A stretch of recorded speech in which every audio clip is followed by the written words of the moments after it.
Alright, so this is a question from chemistry, physical chemistry, and the topic is stoichiometry. So you would be studying the topics like molarity, molality, and mole fraction. A lot of students get confused, so I thought I will just pick up this topic and clear because you have to learn chapter 1 of chemistry. It is of tremendous importance. Unless you learn this, the later chapters of chemistry will become very difficult for you.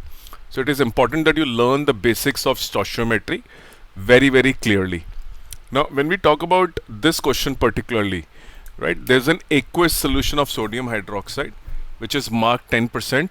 It is W by W, which means by weight, right? W by W means by weight. If it is V by V, it is by volume, right? So 10% of the total weight, this is the total weight, this is the weight of the solute. So when you write W by W, this is the weight of solute and this is the weight of solution being referred to, right? So the weight is made up of solute plus the solvent, okay? Grams and grams generally. Now it says you have an aqueous solution, which means your solvent is water, okay? So the solvent being referred to is water because it says aqueous, okay? It's sodium hydroxide. The density of the solution is given to you.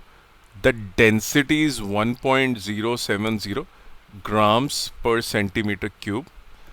Calculate the molarity. You have to find the molarity of this solution. You have to find the molality and then you have to find the mole fraction, okay?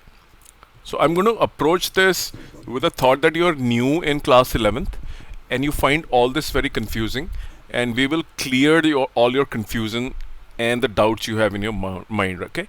So how do you proceed with such questions?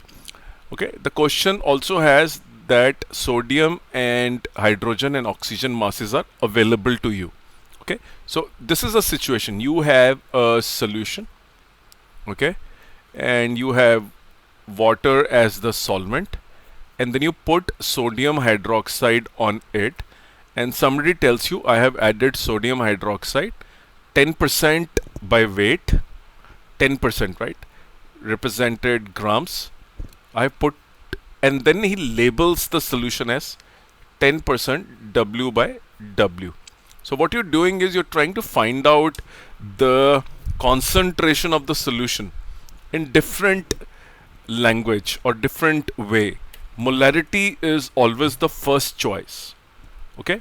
And how do we solve such questions? The first step of obviously is to write what is given in the question. So this is given to you, right? Density is given, 10% weight of the solute divided by the weight of the solution, which means if there are 100 grams of solution, 100 grams of solution in denominator, then you have 10 grams of solute, okay? So this represents 10% W by W. Now this is density, and you are also given the respective atomic masses. So let's calculate the atomic mass of the solute, which is sodium hydroxide. It is 23 plus 1 plus 16 is equal to 40 grams. Remember, when I say the atomic mass and 40 grams, I mean 1 mole of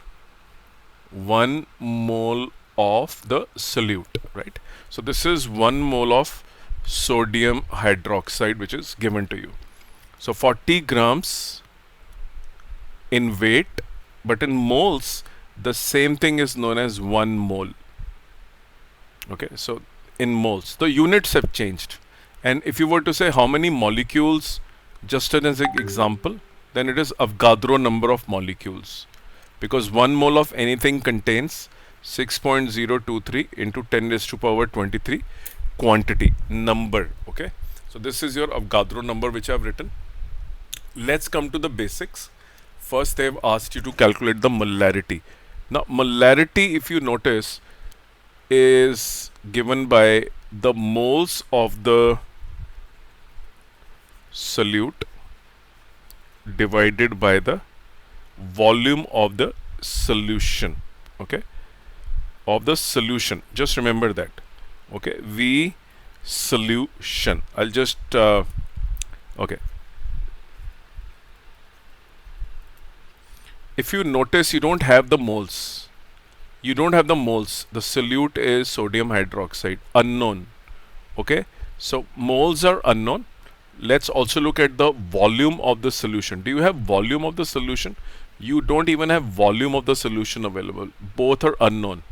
But you can find these with the help of given quantities. One is this, the second is this, right? How do we do this? And of course, third is this.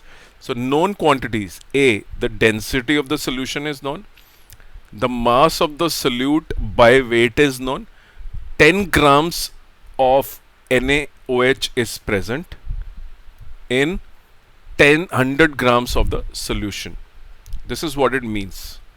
Okay, and third, of course, is the atomic or the molecular mass of sodium hydroxide is known to you. Using these, we will have to find the moles of the solute. Now let's go to the question and see. See this percentage, if I start with this as the basic, W by W to start with. Okay, let me use this as the basic number one. Now, if you see 10 grams of solute, sodium hydroxide are contained, and let me write this. Okay, so I will use this to start with. So let's say I am given W by W as the label on this solution, and it gives me 10 grams of NaOH divided by 100 grams of solution. I can also rewrite this as moles, right? So let me just convert the whole thing into moles. So if I look into this 10 grams of NaOH, how many moles are these? We know that 40 grams of NaOH are 1 mole of NaOH, and 1 gram is equal to 1 by 40, and 10 grams are equal to these many, 1 by 4 moles, right? So we have been able to find how many moles are there in 10 grams of NaOH. So 1 by 4 moles, right? Now let us look at 100 grams of solution. What do we do with this? What we're trying to do is we're trying to convert this W by W somehow into molarity. For that we needed moles. We have converted 10 grams into moles, and then we need in the denominator 100 grams of solution. How do I convert 100 grams of solution into volume? I know the density of the solution, right? So density is equal to mass upon volume. The density is 1.070 is equal to mass of the solution is 100 grams divided by volume. So volume of the solution is 100 divided by 1.07, which means if I have to write the 100 grams of, this is 100 grams, let me just correct it, this is 100 grams of solution, I will convert it into volume, which is these many cubic centimeter. So I'll divide it by 100 divided by 1.07. okay, so this becomes 1.07 divided by 400. So what you've been able to calculate is the number of moles divided by the volume of the solution. To calculate the volume of the solution, I use the density of the solution and then the mass of the solution. I took 100 grams solution and I found the volume corresponding. So this tells me the molarity, right? So we have been able to convert 10% of the solution, which is marked like this. Now we can put a new label on the solution and write that this is the molarity of the solution. You can solve this value 1 by 4 multiply by 1.07 divided by 100 and a capital M. So this is the molarity, right? But see how we have used the unknowns and knowns together, right? So whatever was known to me, I started converting that to the formula of molarity. Now let me go to the second part of this question. It says calculate the molality. Now molality is normally complicated and difficult in the laboratory because most of the beakers are available in the form of volume. So it's very easy to measure a volume. And you know the molality, the formula, if you see, is again given by the number of moles of the solute, which is in this case is NaOH, divided by the number of what? The mass of the solution. Again, right? So this time it is mass of the solution. As simple as that. Now if you notice, we have found the number of moles of the solute with the, because it was labeled 10%. So we took 10 gram of solute upon 100 grams of solution. This is what we took. Right? In this particular case, it's very simple because the number of moles have been calculated by S as 1 by 4 and the mass of the solution has been calculated as 100 gram. We have taken it, right? So we can find 1 upon 400 to be the moles per gram. If you want to convert it into kilogram, you're more than welcome. So this gives you the molality, the moles of the solute divided by the mass of the solution. And from where do we get this? Because 10 by 100 in itself is given. So 10 gram by 100 gram was used. These were converted into moles. And this anyway is the mass of the solution. So no conversion required. Like in molarity, we converted this, all of this into volume using the concept of density. Not required in the case of molality. So molality in this case was simple to calculate, but generally difficult to calculate because of the involvement of mass of the solute and the solvent. In this case, you had both. Generally, the mass of the solution is written as mass of solute plus the mass of solvent. Let's talk about the C part. Okay, now this is going to be mole fraction. Now as you can see, the mole fraction is of what? They have to find the mole fraction of the solute. So if you have a solute, right, which is the sodium hydroxide in this case, you have to mole fraction of the solute will be given by the number of moles of solute divided by the number of moles of solute plus the number of moles of H2O. Right, this is the way we need to calculate. So which means we have already calculated the what? We have calculated the moles of sodium hydroxide above, right? We have already done that, which was 1 by 4 moles. Ratio and proportion. 10 grams of sodium hydroxide got converted into moles and we got this figure. Now what are we supposed to do? We have to find the moles of water. If you notice, I have written this, and this is total 100 grams, out of which 10 grams is solute and the balance has to be water. So this is 90 grams.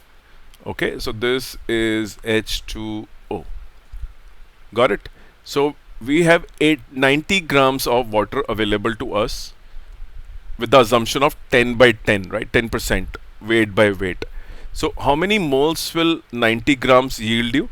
90, which is a given mass, divided by the molecular mass, is equal to 5 moles. Okay, so we have calculated this to be 0.25 divided by 5 plus 0.25. 5 is the number of moles of the water. So what you get is 0.25 divided by 5.25 as the mole fraction of sodium hydroxide. If they ask you what is a mole fraction of water, then the mole fraction of water will be given by the 1 minus mole fraction of the solute. Okay, so this is the solvent, which is the water. So the mole fraction of solvent is equal to 1 minus the mole fraction of solute. Okay, so you will get it as 1 minus 0.25 by 5.25 is equal to 5 divided by 5.25. This is your mole fraction of the solvent. I hope this made sense to you.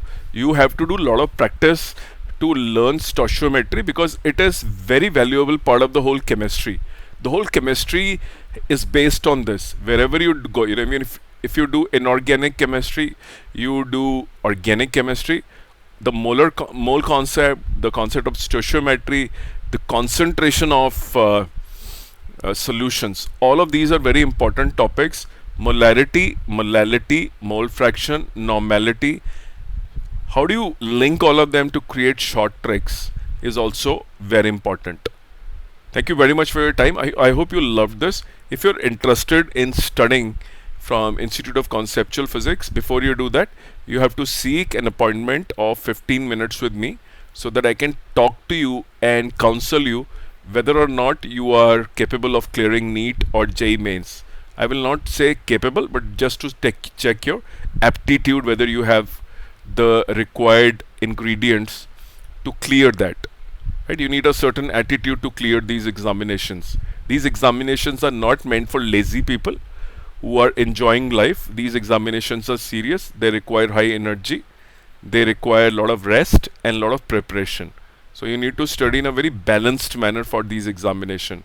If you study in an unbalanced manner, that you study too much and too little, the result is not going to be there. So whatever students I pick is only after counseling and understanding the student. I will not teach everyone.